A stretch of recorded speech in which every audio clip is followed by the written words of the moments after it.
పూర్ణిమ prince లో కళ్యాణం కమనీయం సేల్స్ ప్రతి 15,000 కొనుగోలుపై ఒక గోల్డ్ కాయిన్ ఉచితం. సభల్లో చాలా సందర్భాల్లో సినారే గారికి మీరు ఒక తండ్రి స్థానం ఇచ్చారు. అన్ని విధాలా మీరు ఆయన్ని గురువుగా భావిస్తారు. అలాంటి సినారే అవార్డు మీకు రావడం ఎలా అనిపిస్తుంది? నిజంగా అంటే కడుపులో పట్టనంత లేదా మనసులో పట్టనంత మెదడులో పట్టనంత ఆనందం అంటారు చూడండి. అలాంటి ఆనందమే నాకు కలుగుతుంది. ఎందుకంటే మా నాన్న సుద్దాల హనుమంత్ గారు ప్రజాకవి, మీకు తెలిసింది, సార్. అందరికీ తెలిసిన విషయం. సార్. మా నాన్న తర్వాత నేను నా ఒక వెలుగుల ఒక స్తంభం అనుకోండి, ఒక ధ్వజస్తంభం అంటారే, అలాగా ఒక స్తంభంలాగా, ఒక కాంతి స్తంభంలాగా నేను నా ఊహ తెలియనప్పటి నుంచి నేను ఊహించుకున్నది నారాయణ రెడ్డి గారిని. సార్. ఎందుకు అంటే అప్పుడు మాకున్న ఆధారం రేడియో మాత్రమే. రేడియోలో ఉగాది పండుగ సందర్భంలో కవి సమ్మేళనం అని వచ్చేది రేడియోలో. సార్. అప్పుడు కవి సమ్మేళనం లోపల మాకు మా నాన్న మేమందరం కలిసి వినేవాళ్ళం. నాన్న, అమ్మ మేమందరం వెళ్ళేవాళ్ళం. నేను చిన్నవాడిని అనుకోండి. బట్ నాకెందుకో అంటే అందులో పెద్ద పెద్దవాళ్ళు ఉండేవాళ్ళు. ఆరుద్ర గారు ఉండేవారు, ఇంకా శ్రీశ్రీ గారు ఉండేవారు, లేకపోతే ఇంకో పెద్ద ఆయన ఉండేవారు, జ్ఞానానంద కవి ఉండేవారు, ఇట్లా మన బోయి భీమన్న గారు ఉండేవారు. చాలామంది ఉన్నారు. ఒక అద్భుతమైన మాణిక్యాలు లాంటి వాళ్ళందరూ మాత్రమే కవిత్వం చదివేవాడు.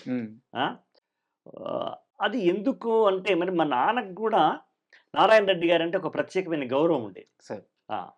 అప్పుడు వాళ్ళల్లో ఆయన యువకుడు. ఎవరు? నారాయణ రెడ్డి గారు. చాలా స్ఫురద్రూపి ఆయన. అంటే ఆ మూర్తిమత్వం కూడా చాలా గొప్పది. ఆయన వక్తృత్వం కూడా చాలా గొప్పది. ఆయన కవిత్వాన్ని చదివే విధానం చాలా గొప్పగా ఉంటుంది. ఇంకొక రకం చెప్పాలంటే కొంత నాటకీయంగా ఉంటుంది. ఎదుటి వ్యక్తిని ఆకట్టుకోవాలంటే కొంత నాటకీయత అవసరం అవుతుంది. అది మిగతా పెద్దలలో ఉండేది కాదు. మాకు పిల్లలుగా అంటే హై స్కూల్ స్టూడెంట్స్గా, కాలేజీ స్టూడెంట్స్గా అది ఆకర్షణీయంగా ఉండేది. పైరగాలి నెవడా పును పరిమళాల నెవడా పును ఎవడా పును మానవత రవి రుక్కును కవి వాక్కును, ఇలా చదివేవారు ఆయన. అది అప్పటిదాకా చదువుతున్న పెద్దల యొక్క ఆ ప్రెజెంటేషన్కి, టెండరింగ్కి ఇది తేడా ఉండేది. కరెక్ట్. అలా నేను నారాయణ రెడ్డి గారిలాగా కవిత్వం రాయాలి, చదవాలి. నారాయణ రెడ్డి గారిలాగా సాహిత్య ఉపన్యాసాలు ఇవ్వాలి. నారాయణ రెడ్డి గారిలాగా సినిమా పాటలు రాయాలి. ఇవి చిన్ననాడే నా లోపల పడినటువంటి విత్తనాలు. ఇంట్లో ఎలాగో పాట అల్లిక ఉందిగా, నాన్నతో ఇంట్లో ఎట్లాగో పాట అల్లిక ఉంది. కొత్త కొత్త పాటలు మొట్టమొదటి మా అమ్మకే వినిపించేవాడు ఆయన. అది మేము వద్దన్నా మాకు వినబడేది కదా. మా అమ్మ మమ్మల్ని ఒళ్ళో కూర్చోబెట్టుకోవడం, పక్కన కూర్చోబెట్టుకోవడం, నాన్న పాడుతుంది, మా నాయన హార్మోనియం వాయిస్తూ లేదా సితార వాయిస్తూ పాడేవాడు. అది తెలియకుండానే సహజాతి సహజంగా ఉగ్గుపాలతో వచ్చినట్టుగానే మాకు ఆ వాతావరణం మా హృదయంలో ప్రవేశించింది.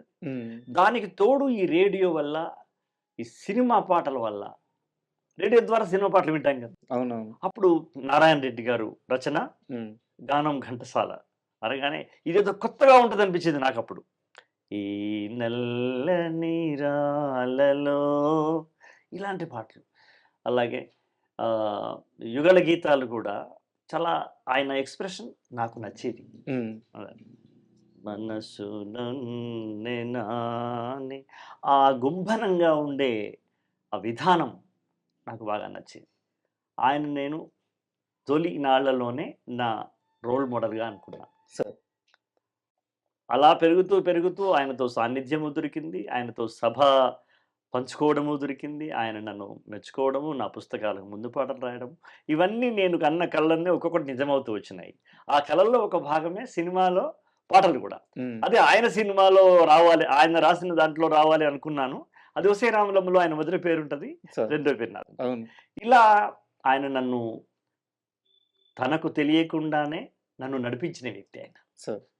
నేను ఆయనకు ప్రత్యక్ష శిష్యుని కాదు, ప్రతిక్షణ శిష్యుడిని. అబ్బా, ఎంత గొప్ప మాట అన్నారు. కనుక ఆ ప్రభావం నా మీద ఉంటుంది. అలాగని నేను ఎక్కడా నారాయణ రెడ్డి గారి పాటని గాని, దీన్ని గాని నేను అనుకరించను. హ్మ్. మీరు ఆయన పద్ధతిలో అనేది ఉండదు. కాకపోతే ఆయన నన్ను ప్రభావితం చేసినారన్నమాట సత్యం. సో, అట్టనమాట. అంతే. సో ఈ అవార్డ్ రాంగానే ఫస్ట్ ఈ ఆనందాన్ని ఎవరితో పంచుకున్నారు? మా ఆవిడతోనే. హ్మ్. మా నేను ఒక ఫంక్షన్‌లో ఉన్నాను నేను. అంటే హ్మ్. మా చిన్న మనవరాలు నర్సరీ పిల్లలుంటారు గదా! హ్మ్. నర్సరీ పిల్లలకు గ్రాడ్యుయేషన్ అని చేస్తారు. ఈ ఇంగ్లీష్ మీడియం స్కూళ్ళలో. అవునవును. ఆమె నర్సరీ.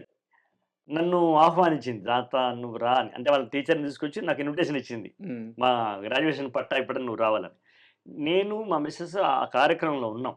ఇక్కడ దగ్గరే జోషి విద్యానికేతన్‌లో. సో, ఉంటే నాకు మెసేజెస్ వస్తున్నాయి. మనం ఆపేస్తాం గదా! ఇప్పుడు ఇప్పటిలాగా. హ్మ్. ఆపేస్తా ఉంటే టిక్ టిక్ అని వస్తా ఉంది.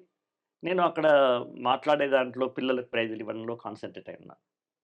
అదంతా అయిపోయి దిగి మళ్ళా కారెక్కుతున్నప్పుడు అప్పుడు చూస్తే మన మిత్రులున్నారు గదా! మీలాంటి మిత్రులుంటారు గదా! సో, అనేక మంది మన ఛానల్స్ వాళ్ళు, మిత్రులు, సాహిత్య పత్రిక అందరూ.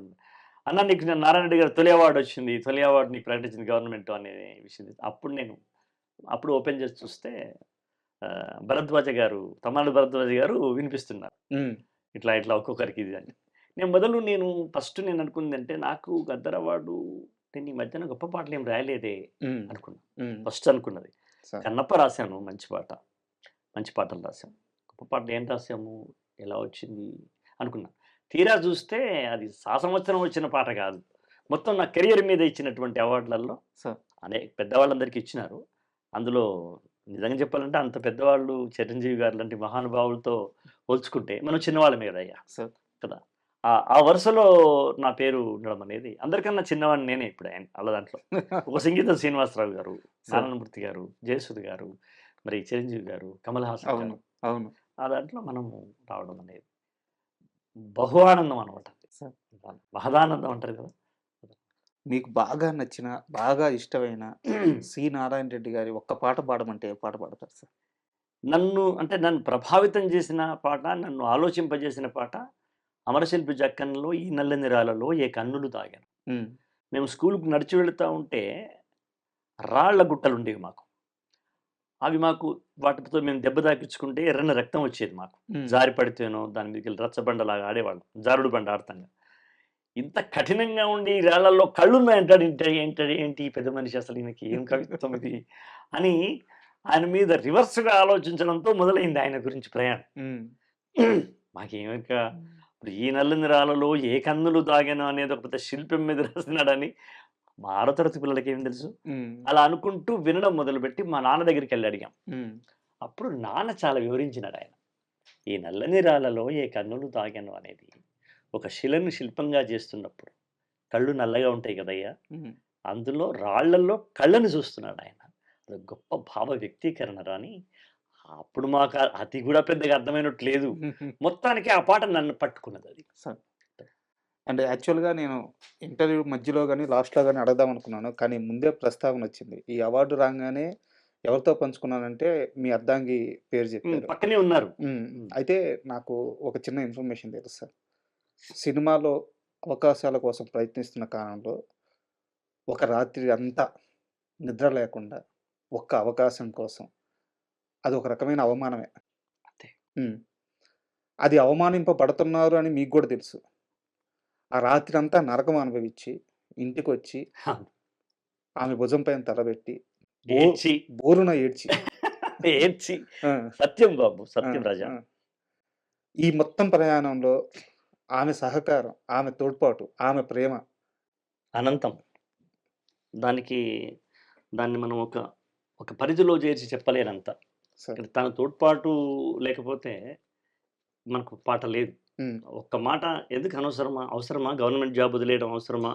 అని ఒక్క వాక్యంతో హ్మ్. పరిసమాప్తమయ్యేది నాది సినీ జీవితం. కానీ నా మీద ఆమెకున్న నమ్మకం కావచ్చు. హ్మ్. లేదా మేము పెళ్లి చేసుకున్నప్పుడు నేను వెర్రి వెర్రి పాటలు, పిచ్చి పిచ్చి పాటలన్నీ ఆమె మీదనే అల్లి పాడిన క్షణాలు కావచ్చు. పాడారా?